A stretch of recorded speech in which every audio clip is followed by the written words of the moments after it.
I've met much tougher people than Ted Cruz. He's like a baby compared to some of the people I have to do. He is like a little baby. Soft, weak little baby by comparison. But for lying, he's the best I've ever seen. I frankly don't care what position Donald decides to support today or tomorrow or the next day. They change every day. I don't care what they are. But pick one and defend it.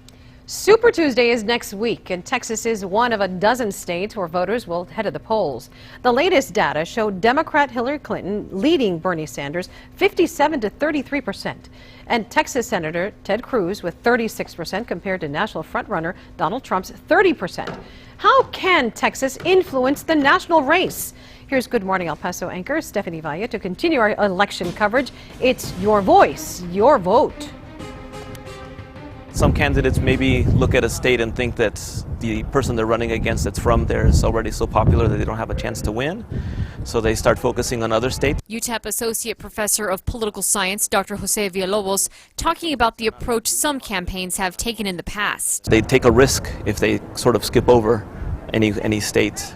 Later on, people will remember that. We just won Nevada! Ted Cruz and Hillary Clinton may be leading in Texas, but no one's throwing in the towel on the state's 252 total delegates. The big question, how to be in 12 states at once, only a week ahead of Election Day. With the advances of technology, they're able to speak to everybody no matter where they're at. So they usually try to be very strategic, and they'll have their stump speech where they'll integrate something specific to the people that they're visiting. Show the world that democracy is alive and well here in Nevada. But also still be trying to speak to the broader audience.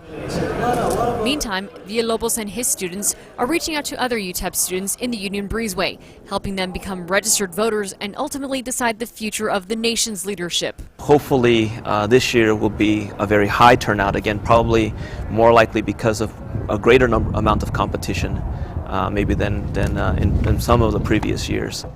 Early voting is underway. Election Day is March 1st. It's too late to register to vote in the primary, but there's still plenty of time ahead of Election Day in November.